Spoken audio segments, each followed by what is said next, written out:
ಇನ್ನೊಂದು ವಿಚಾರ ಸರ್, ಮಹೇಶ್ ಶೆಟ್ಟಿ ತಿಮರೋಡಿ ಗಡಿಪಾರ ಆಗಿದೆ. ಸೊ ಮತ್ತೊಂದು ಕಡೆ ಅವರು ಮನೆಯಲ್ಲಿ ಅಕ್ರಮವಾಗಿ ಶಸ್ತ್ರಾಸ್ತ್ರ ಇಟ್ಟಿದ್ರು ಅನ್ನುವಂತಹ ಆರೋಪದ ಅಡಿಯಲ್ಲಿ ಅವರಿಗೆ ನೋಟಿಸ್ ಮೇಲೆ ನೋಟಿಸನ್ನು ಕೊಡಲಾಯಿತು. ಅದಾದ್ಮೇಲೆ ಅವರು ಜಾಮೀನಿಗೆ ಅರ್ಜಿಯನ್ನು ಹಾಕಿದ್ರು. ಬಟ್ ಈಗ ಅರ್ಜಿಯನ್ನು ಕೋರ್ಟ್ ತಿರಸ್ಕರಿಸಿರೋದು. ವಾಟ್ ನೆಕ್ಸ್ಟ್ ಅಂತ ಸರ್? ಈಗ ಪೊಲೀಸರಿಗೆ ಬಂದವರು ಶರಣಾಗಬೇಕಾ ಅಥವಾ ಏನ್ ಕತೆ? ಅವರ ಮುಂದಿರುವಂತ ಆಪ್ಷನ್ಗಳು ಏನು? ಮಹೇಶ್ ಶೆಟ್ಟಿ ತಿಮರೋಡಿ ಮಾಡಬಹುದು? ಅವರು ಕಾನೂನು ಪ್ರಕಾರ ಮುಂದೆ ಏನು ಮಾಡ್ತಾರೆ ಅನ್ನೋದು ಪ್ರಶ್ನೆ ಇದೆ. ಖಂಡಿತ. ಈಗ ನಿಮಗೆ ಈ ಒಂದು ಇನ್ನೂ ಒಂದು ಮೆಟ್ಲು ಮುಂದೆ ಹೋಗ್ತಾರ ಅಂದರೆ ಅವರ ಏನು ಆಂಟಿಸಿಪೇಟರಿ ಬೇಲ್ ಏನಿದೆ ಆ ಬಾಲ್ ಇದನ್ನು ಮಾಡ್ತಾರ ಅಥವಾ ಪೊಲೀಸರು ಎದುರು ಬಂದು ಹಾಜರಾಗ್ತಾರೆ. ಹಾಜರಾದರೆ ತಮ್ಮನ್ನು ಬಂಧಿಸಬಹುದು ಅನ್ನುವ ಭಯ ಕೂಡ ಇದರಿಂದ ಅವರು ಕಾಣ್ತಾ ಇಲ್ಲ. ಅವರು ಇವನ್ ಈ ಸೌಜನ್ಯ ವಿಚಾರದಲ್ಲಿ ಏನು ಪ್ರತಿಭಟನೆಗಳು ಇನ್ನೊಂದು ಎಲ್ಲ ನಡೀತು, ನ್ಯಾಯಕ್ಕಾಗಿದ್ದು, ಅದು ಯಾವುದ್ರಲ್ಲೂ ಅವ್ರು ಕಾಣಿಸ್ಕೊಂಡಿಲ್ಲ. ಸೊ ಅದರಿಂದ ಅವರಿಗೆ ಭಯ ಇರಬಹುದು, ತಮ್ಮನ್ನು ಅರೆಸ್ಟ್ ಆಗ್ತದೆ. ಆದರೆ ಸಹಜ ಅದು. ಆದರೆ ಕಾನೂನು ಪ್ರಕಾರ ಅವರು ನೆಕ್ಸ್ಟ್ ಏನು ಮಾಡಬೇಕು ಅಂತ ಅವರು ವಕೀಲರ ಸಲಹೆಯ ಮೇಲೆ ಮುಂದುವರಿಬಹುದು. ಅದಿಲ್ಲ ನಾನು ಹಾಜರಾಗಿ ಏನಾದರೂ ಆಗಲಿ ನಾನು ನನ್ನ ಹೇಳಿಕೆಯನ್ನು ಕೊಡ್ತೀನಿ ಅಂತ ಬರಬಹುದು.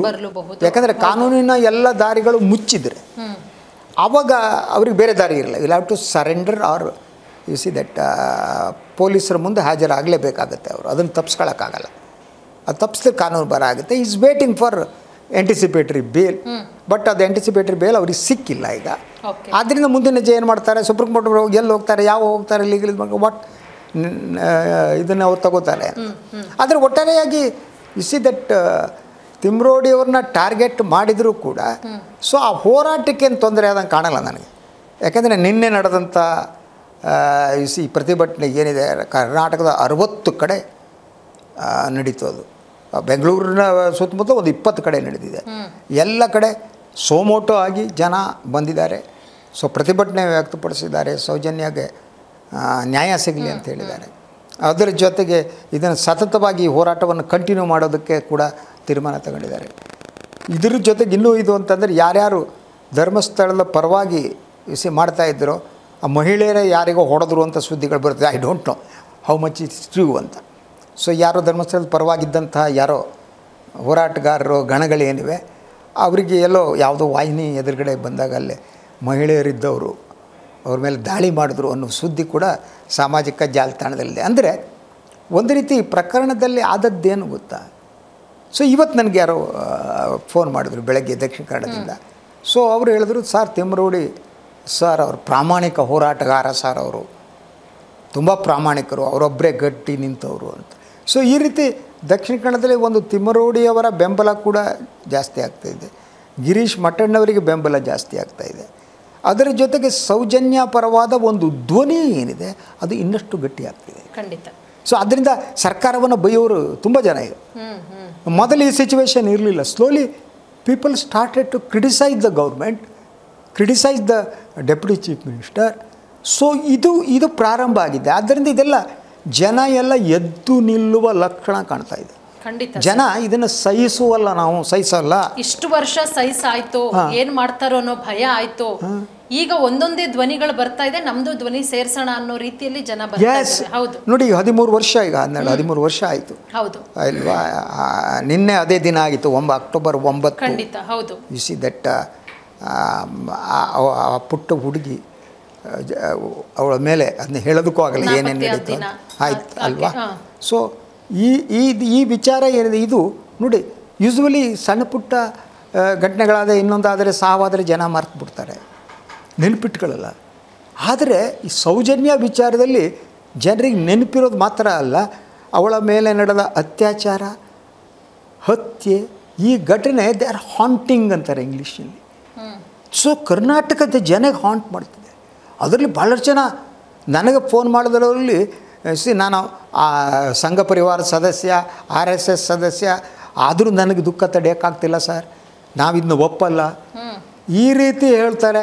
ಅದ್ರ ಜೊತೆಗೆ 2012ರಲ್ಲಿ ಯಾವ ಗೌರ್ಮೆಂಟ್ ಇತ್ತು, ಮುಖ್ಯಮಂತ್ರಿ ಆದವ್ರು ಏನು ಮಾಡಿದ್ರು, ಸದಾನಂದ ಗೌಡರು ಅವರು ಇವರು ಏನೇನು ನಡೀತು ನಂತರ, ಹೀಗೆ ಜನ ರೀಕಾಲ್ ಮಾಡೋಕ್ಕೆ ಶುರು ಮಾಡಿದ್ದಾರೆ.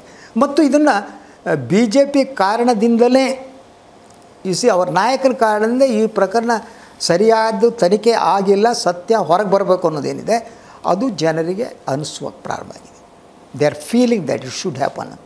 ಸೊ ಇದು ಸಿ ಸತ್ಯ ಹೊರಗೆ ಬರೋದಕ್ಕೆ ಕಾರಣ ಆಗುತ್ತೆ. ಅಂದರೆ ಸರ್ಕಾರ ಈಗ ಈ ಬೆಳವಣಿಗೆಯ ನಂತರ ಸರ್ಕಾರ ಈಸಿಯಾಗಿ SITಯನ್ನು ಬಂದ್ ಮಾಡಿ ವರದಿ ತಗೊಂಡು ಸುಮ್ಮನೆ ಕೂತ್ಕೊಳ್ಳೋಕ್ಕಾಗಲ್ಲ. ಈಗ ಅದಕ್ಕೆ ಜನಾಕ್ರೋಶ ಅಂತಾರೆ. ಜನರಿಗೆ ಒಂದು ಆಕ್ರೋಶ ಬಂದರೆ, ಜನರಿಗೆ ಒಂದು ಸಿಟ್ಟು ಬಂದರೆ ಅದನ್ನು ತಡೆಯೋಕ್ಕಾಗಲ್ಲ.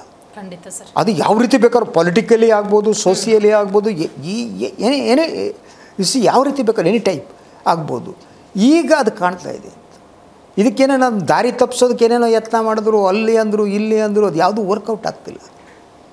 ಅದರಿಂದ ಯಾರು ಈ ರಕ್ಷಕರು ಯಾರಿದ್ದಾರೆ, ಆ ಆರೋಪಿತರ ರಕ್ಷಣೆಗೆ ಹೊರಟವರು ಏನಿದ್ದಾರೆ, ಅವರ ವಾದ ದುರ್ಬಲ ಆಗ್ತಿದೆ.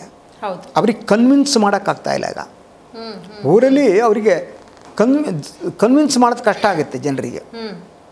ಭಾಳ ಉತ್ತರ ಕರ್ನಾಟಕದಲ್ಲಿ ನೋಡಿ, ಧರ್ಮಸ್ಥಳಕ್ಕೆ ಅತಿ ಹೆಚ್ಚು ಭಕ್ತರು ಬರೋದು ಉತ್ತರ ಕರ್ನಾಟಕದಿಂದ ಅಲ್ವಾ. ಉತ್ತರ ಕರ್ನಾಟಕದ ಜನ ಕೂಡ ಈ ಮಾತು ಹೇಳ್ತಿದ್ದಾರೆ, ಸರ್ ನಮ್ಗೆ ಅಲ್ಲಿ ಹೋಗೋದಕ್ಕೆ ಭಯ ಆಗ್ತಾಯಿದೆ. ಹೇಗೆ ಹೋಗೋದು ಸರ್, ನಾವು ಹೆಣ್ಮಕ್ಳನ್ನೆಲ್ಲ ಕರ್ಕೊಂಡು ಹೇಗೆ ಹೋಗಲಿ, ಅವ್ರು ಸೇಫಾಗಿ ತಿರುಗಿ ಬರ್ತಾರೆ ಅಂತ ನಮ್ಗೆ ಅನಿಸಲ್ಲ. ಅಂದರೆ ಈ ಹತ್ಯೆ ಏನಿದೆ, ಈ ಹತ್ಯೆ ಹಿಂದಿನ ಸತ್ಯ ಹೊರಗೆ ಬರುವವರೆಗೆ ಜನಾಕ್ರೋಶ ಇನ್ನಷ್ಟು ಜಾಸ್ತಿ ಆಗ್ತಾವೆ. ಆವಾಗ ಸರ್ಕಾರಕ್ಕೆ ಅನಿವಾರ್ಯತೆ ಬರುತ್ತೆ. Government will have to find out the truth. ಸತ್ಯ ಹೊರಗೆ ಬರೋಕ್ಕೂ ಅಷ್ಟೇ, ಘಟನೆಗಳಲ್ಲಿ ಇನ್ಯಾವುದೂ ಇಲ್ಲ. ಅವರ ಹತ್ಯೆಗಳ ಹಿಂದಿನ ಸತ್ಯ ಹೊರಗೆ ಬರಬೇಕು. ಅದು ಒಂದು ಪಾರ್ಟು. ಇನ್ನೊಂದು ಅವ್ರದ್ದು ಭೂ ವ್ಯವಹಾರ, ಅಕ್ರಮ, that is A different issue. ಅದೇ ಬೇರೆ ರೀತಿ ಹೋರಾಟ ಮಾಡಬೇಕು, ಅದು ಬೇರೆ ವಿಚಾರ. ಆದರೆ ಇವೆರಡು ಡಿಫ್ರೆಂಟ್ ಇಶ್ಯೂಸ್. ಭಾಳ ಮುಖ್ಯವಾದ್ದು ಹೆಣ್ಣು ಮಕ್ಕಳಲ್ಲಿ ಕಣ್ಮರೆಯಾಗೋದು, ಸಾವಾಗೋದು, ಅತ್ಯಾಚಾರ ನಡೆಯೋದು, ಅವರ ಹೆಣಗಳು, ಅನ್ಐಡೆಂಟಿಫೈಡ್ ಹೆಣಗಳನ್ನು ಮಂಗಳೂರಿಗೆ ತಗೊಂಡು ಹೋಗೋದು, ಅಲ್ಲೇನೋ ಹಾಸ್ಪಿಟ್ಲ್ 15 ದಿವಸಗಟ್ಟಲೆ ಇಡೋದು, ಅಲ್ಲೇನೋ ಪೋಸ್ಟ್ ಮಾರ್ಟಮ್ ಮಾಡೋದು, ಅಲ್ಲಿ ಕರ್ಕೊಬರೋದು, ಅಲ್ಲಿ ಗ್ರಾಮ ಪಂಚಾಯಿತಿ ಒಂದು ರೀತಿ ಅಂಕಿಅಂಶಗಳನ್ನ ಇಡೋದು, ಪೊಲೀಸರು ಅನ್ನೋದು, ಗ್ರಾಮ ಪಂಚಾಯಿತಿಯವರು ಯಾರು ಏನೂ ಗೊತ್ತಿಲ್ಲ, ಯಾವುದೂ ಕಾನೂನು ಪ್ರಕಾರವಾಗಿಲ್ಲ. ಸೊ ಇದು ಏನಿದೆ, ಇಡೀ ಪ್ರಕರಣದ ನಿಗೂಢತೆಯನ್ನು ಇನ್ನಷ್ಟು ಬಲಪಡಿಸ್ತಾ ಇದೆ. ದರ್ ಈಸ್ ಸಮಥಿಂಗ್ ಫಿಶಿ, ಏನೋ ಇದೆ, ಏನೋ ಆಗಿದೆ ಅಂತ. ಅದಕ್ಕೆ ಸಾಮಾನ್ಯ ಜನರಂತೂ ಸಾರ ಅಲ್ಲಾಗಿದೆ, ಯಾರ ಕಾರಣದಿಂದ ಹೊರಗೆ ಬರಲಿ ಅನ್ನೋ ಮನಸ್ಥಿತಿ ಬಂದುಬಿಟ್ಟಿದೆ. ಇದು ಸ್ಫೋಟಗೊಂಡ್ರೆ then government will have to face the music, Siddaramaiah will have to face the music, DK Shivakumar will have to face the music. ಖಂಡಿತ ಸರ್. ಈಗ ಮಹೇಶ್ ಶೆಟ್ಟಿ ತಿಮ್ಮರೋಡಿಯವರ ವಿಚಾರಕ್ಕೆ ಬರೋದಾದರೆ, ಒಂದು ಆಪ್ಷನ್ ಅಂದರೆ ಅವರೀಗ ಬಂದು ಶರಣಾಗಬೇಕು, ಇಲ್ಲ ಅಂದರೆ ಅವರು ಅರೆಸ್ಟ್ ಅಂತೂ ಫಿಕ್ಸ್ ಸರ್. ಹೇಗೆ ಹಂಗೆಲ್ಲ ಕಾಲ ಅಲ್ಲಲ್ಲ, ಅವ್ರನ್ನ ಒಂದು ಪೊಲೀಸ್ ಏನು ನೋಟಿಸ್ ಕೊಟ್ಟಿದ್ದಾರೆ, ಅವ್ರ ಉದ್ದೇಶ ಏನು ಅಂತ. ನೀವು ಕೇವಲ ಅವ್ರನ್ನ ಕರೆದ್ಬಿಟ್ಟು ಶಸ್ತ್ರಾಸ್ತ್ರ ಮಾಡದೇ ಇರ್ಬೋದು, ಶಸ್ತ್ರಾಸ್ತ್ರ ಕಾನೂನಿದೆ, ನಿಮ್ಮ ಹತ್ರ ನಿಮ್ಮ ಬಂದೂಕಿಗೆ ಲೈಸೆನ್ಸ್ ಇದೆಯಾ ಅದು ಇದು ಕೇಳ್ಬೋದು. ಅವ್ರು ಲೈಸೆನ್ಸ್ ಇದ್ದರೆ ಆಯಿತು, ಕತ್ತಿ ಇದ್ದರೆ ಯಾಕೆ ಇಟ್ಕೊಂಡಿದ್ದೀನಿ ಅಂತ ಹೇಳ್ಬೇಕು. ಸೊ ಅದರಿಂದ ಪೊಲೀಸ್ ಯಾವ ರೀತಿ ವಿಚಾರಣೆ ಮಾಡ್ತಾರೆ ಅಂತ, ಇಲ್ಲ ಅವ್ರನ್ನ ಬಡದು ಒಳಗಡೆ ಹಾಕಬೇಕು, ಪೊಲಿಟಿಕಲ್ ಪ್ರೆಷರ್ ಇದು ಅಂದರೆ ಅವ್ರು ಬೇರೆ ಸೆಕ್ಷನ್ಗಳನ್ನು ಹಾಕ್ತಾರೆ ಪೊಲೀಸರಿಗೆ. ಯಾರ ಮೇಲೆ ಯಾವ ಕೇಸ್ ಬೇಕಾದ್ರೂ ಹಾಕ್ಬಿಡೋದು, ಇಲ್ಲ ಅಂದ್ರೆ ವಾಕು ದೇಶದ್ರೋಹ ಹಾಕಿ ಮುಗಿಸ್ಬಿಡತ್ಲಾಗೆ. ದೇಶದ್ರೋಹ ಅಂತ ಹಾಕ್ಬೋದು, ಅಥವಾ ಟೆರರಿಸ್ಟ್ ಆ್ಯಕ್ಟಿವಿಟೀಸ್, ಕತ್ತಿ ನಿಂತ್ಕೊಂಡಿದ್ದಾನೆ, ಹೀ ಈಸ್ ಅ ಟೆರರಿಸ್ಟ್, ಆವಾಗ ಇನ್ನೊಂದು ಕಾನೂನಲ್ಲಿ ಜಾಮೀನು ಸಿಗದಿರೋ ಕಾನೂನಲ್ಲಿ ಹಾಕಿ ಒಳಗೆ ಕಳಿಸ್ಬೋದು. They can do anything police. ಅದರಿಂದ ಪೊಲೀಸ್ ಏನು ಮಾಡುತ್ತೆ ಅಂದರೆ ಅದು ಸರ್ಕಾರದ ನಿಲುಮೆ ಮೇಲಿದೆ. ಸೊ ಎಲ್ಲಿವರೆಗೆ DK ಶಿವಕುಮಾರ್ ಅವರೆಲ್ಲ ನಮ್ಮ ಸಂತೋಷ್ ಅವರ ರಕ್ಷಣೆಗೆ ಹೊರಡ್ತಾರೆ, ಅಲ್ಲಿವರೆಗೆ ಮಹೇಶ್ ಶೆಟ್ಟಿ ತಿಮ್ಮರೋಡಿಗೆ ಸಮಸ್ಯೆ ಇದ್ದೇ ಇದೆ. ಯಾಕಂದರೆ ಅವ್ರು ನಮ್ಮ ಸಂತೋಷ ಇಲ್ಲ, ಅವ್ರು ನಮ್ಮ ಸಂತೋಷ. ಆದ್ದರಿಂದ ಮಹೇಶ್ ಶೆಟ್ಟಿ ತಿಮ್ಮರೋಡಿ ನಮ್ಮ ಮಹೇಶ್ ಶೆಟ್ಟಿ ಆಗಲ್ಲ. ಈ ಸರ್ಕಾರಕ್ಕೆ ಭಾಳ ಹತ್ತಿರ ಸಂತೋಷ ಅನ್ನೋದು ಕ್ಲಾರಿಫೈ ಆಗಿದೆ. ಸಂತೋಷಿಗೆ ಇವ್ರು ಯಾರು ಕಂಡ್ರೂ ಆಗಲ್ಲ. ಅಲ್ಲಿ ನಾವು ಆಗಲೇ ಚರ್ಚೆ ಮಾಡಿದ್ವಿ, RSS 2 ಗುಂಪಿನ ನಡುವಿನ ಫೈಟ್ ಇದು. ಒಂದು ಗುಂಪು ಈ ಸರ್ಕಾರದ ಜೊತೆ ಇದೆ, ನಿಜವಾದ ಹೋರಾಟಗಾರರು ಪಾಪ ಹೊರಗಡೆ ನಿಂತಿದ್ದಾರೆ. ಸೊ ಏನಾಗುತ್ತೋ ವಿಲ್ ಹ್ಯಾವ್ ಟು ಸಿ.